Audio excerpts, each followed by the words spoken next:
landforms of the earth. We had landforms means it is related to lithosphere, which comes from the Greek word lithos, which means stone. So it is basically dealing with all the land that is on earth. And we know that earth is not made up of a smooth surface. The surface of earth is not smooth. Somewhere it has very high risings, upliftments, and somewhere it has inundations, which means the land is low, valleys. So all these things make us study that there are certain landforms on earth. In this chapter we have studied about mountains, plateaus and plains. In the last video we had covered the mountains, which were of three types. Fold mountains, which were formed when the tectonic plates of the earth crashed into each other and the forces came from opposite side and they pushed the earth's surface upwards. So that is how the fold mountains were formed. Then we have the bluff mountains, and along the fissures or area where the earth's surface was not very strong. So you had fissures and fault lines. Along that there were sometimes the internal pressures of the earth which made the area either fall down or rise up. So that is how these bluff mountains were formed.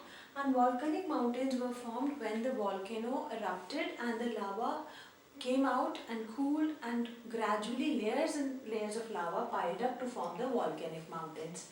Now we will be studying about plateaus. Now plateaus, what are they? They are not as high as mountains, but they are higher land as compared to the surrounding surface area. So it can reach up to the height of about 1000 meters to 6000 meters, which is what we have as Tibet, which is the highest of the plateau. Now, but these are still very less than the mountains. Mountains, you know, Mount Everest is 8800 meters high. So it means these are the areas which are less than mountains but higher than the surroundings. Okay. Now the most important and the very unique characteristic of plateau is that in case of mountains, you know, you see them as a conical structure. But in case of plateaus, they are flat on the top. Okay, they look like a table, and this flat area can run for a very long area, you know. So this is basically the top of this plateau is flat, the slopes are slanting and sharp, and that is what is the uniqueness of plateau. And this, because of this, they are also called the tableland. Okay. The flat area on top can run up to miles. It can be about a few kilometers long or maybe a few hundred kilometers long. So in case of mountains, the top is very narrow. It is like a peak. It is very, there is hardly any space. On Mount Everest, the top is very small, you know. It's basically only one person or two people can stand together. So that is the kind of peak that you have for mountains. Now based on the way how these are formed, we have four types of plateaus, and we will be learning about these individually. The first plateaus are the plateaus which are formed between the mountains, and they were formed because when two plates clashed. So basically how the fold mountains were formed, between these fold mountains, if you have a higher flat land, it is called an intermontane plateau. In the name also you will see inter means in between. Montane is a French word for mountains. So intermontane means between the mountains. If you have a flat high land, it is called an intermontane plateau. Example for this is Tibet, which is also called, as I told you, the roof of the world, and it is the highest plateau which is in the Himalayas. Okay, so you have these Himalayas, and between them you have a flat land. These are the two different ranges of Himalayas, and between them you have this flat land of Tibet. So this is an example of a intermontane plateau. The other kind of plateau is, again, they are formed by the upliftment of Earth's surface. Now this is different from what you read in the Bluff Mountains. In Bluff Mountains, the surface of the earth rose from where you had the fault line or where you had the fissure. But in case of these plateaus, this happens when the earth's surface rises up by the internal forces which are happening inside the earth. But this is happening at a very stable place. There are no fault lines or cracks over there. And in case of Bluff Mountains, the difference will be that Bluff Mountains will not have that much of flat land on top. Okay, so they are blocks only. But this one will have a much bigger flat land. The height would also not be much. Example for this is Chota Nagpur Plateau, which is in India. And these plateaus, these kind of plateaus, because they have happened from a stable upliftment of earth, they are also called the Continental Plateaus. So this is another name for these kinds of plateaus, Continental Plateaus. Other type of volcanoes of plateaus are Volcanic Gladials. These, as the name suggests, are formed due to the volcanic activities. Now from the narrow cracks, it's not big mountain, a big explosion of volcanoes that the lava is thrown out and which is forming the volcanic mountains. Here the lava comes out from cracks, small cracks and fissures that are present on the surface of the earth, and it moves, it spreads out like a river. Okay, so this molten lava spreads to thousands of kilometers, then it solidifies. Next lava comes, it solidifies, and gradually after many layers of lava have come and fallen on it, it becomes higher than the surrounding areas, so it forms the volcanic plateaus. Example is Deccan Plateau, which is in the southern India. Okay, so this is an example of volcanic plateau. And the last plateau that we will be learning about is the residual plateaus. Now these are formed, as the name suggests, these are residual, means what is remaining. Residual means something that is left with you, remaining with you. So it was something else earlier. So sometimes old Bluff Mountains or old fold mountains, they get eroded away by the wind. So wind blows pieces of them, then rainfall falls, it breaks off their rocks, and this effect of flowing water, wind, temperature, it makes these mountains flatter. So these kinds, and it doesn't happen in one day, it is a gradual process which takes about millions of years. So these kind of plateaus are called residual plateaus. Residual means they were remaining. What is remaining right now? They were earlier something else. Now what remains is a plateau. So they were earlier mountains and now it remains a plateau. Example for this is Cumberland Plateau, which is in USA, the Central Rhineland, which is in Europe. So these are all examples of residual plateaus. Now what is the importance of plateaus? Plateaus are probably one of the mineral rich areas. They have huge amount of mineral resources in them, and all the mineral resources. In example for this is Chota Nagpur Plateau, which is in India.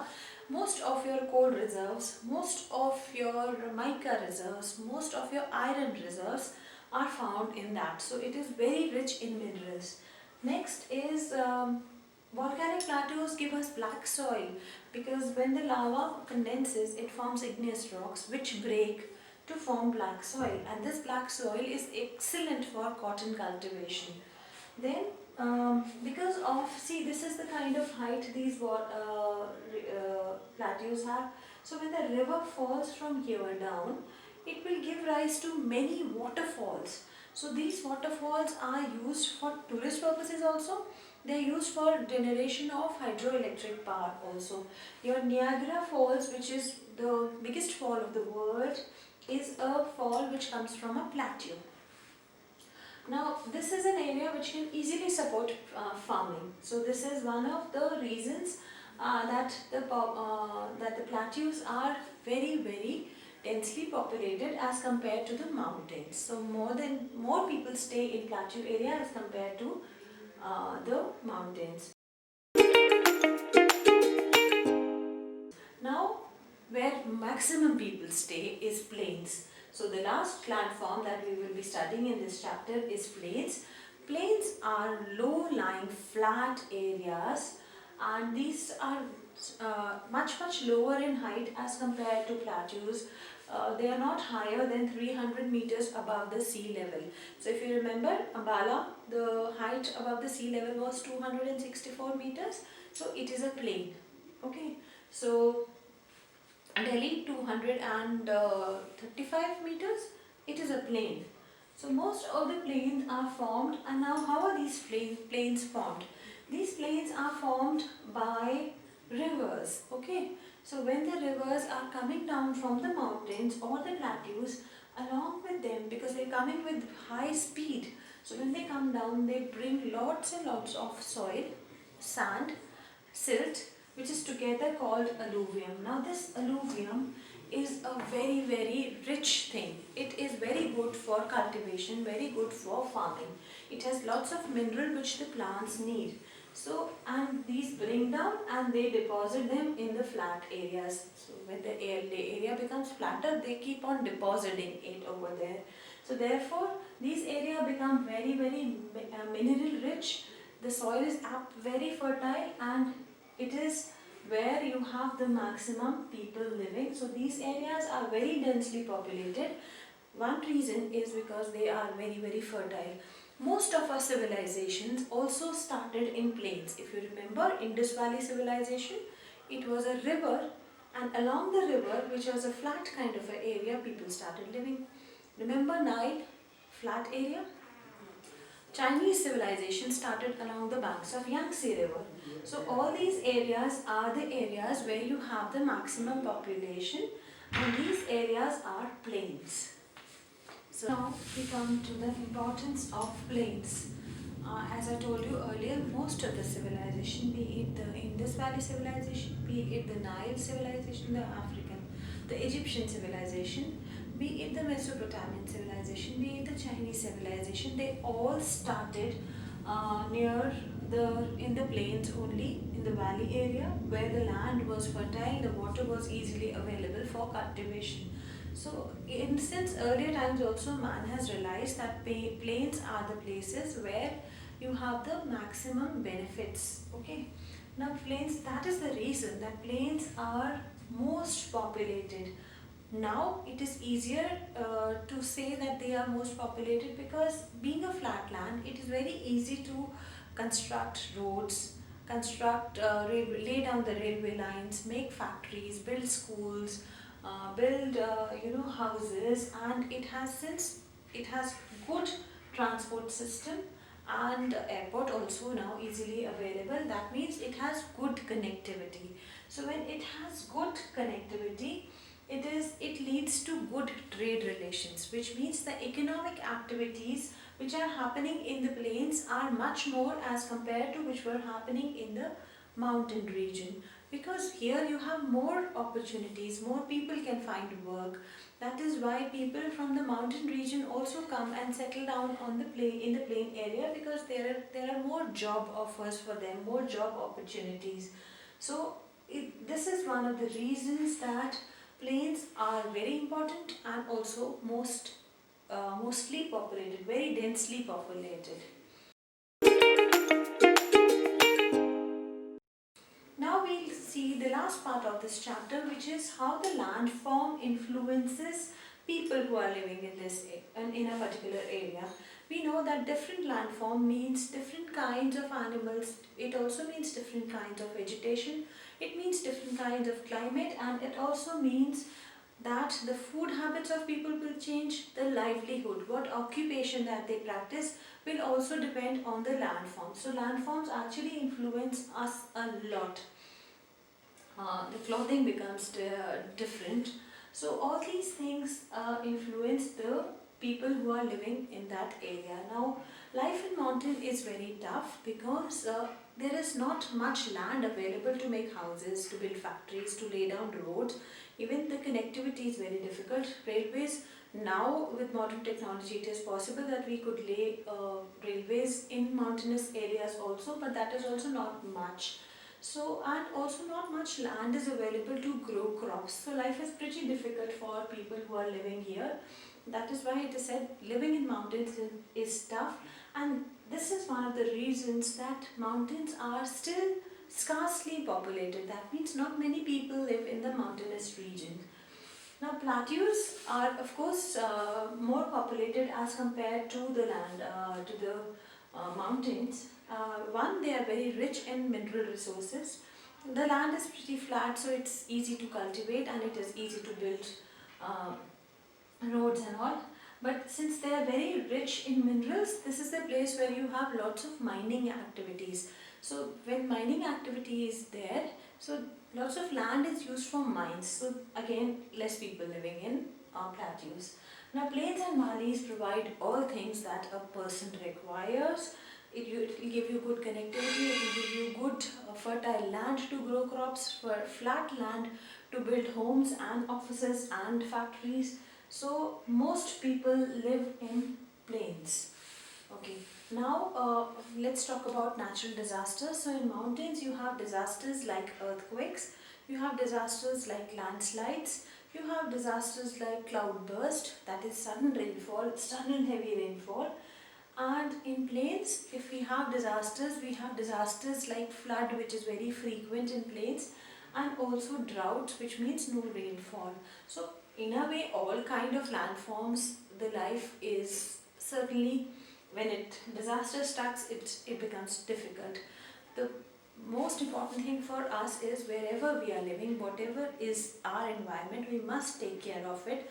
We must try to protect our environment and take care of the landform so that it doesn't get spoiled. And with this, we finish this chapter. Thank you.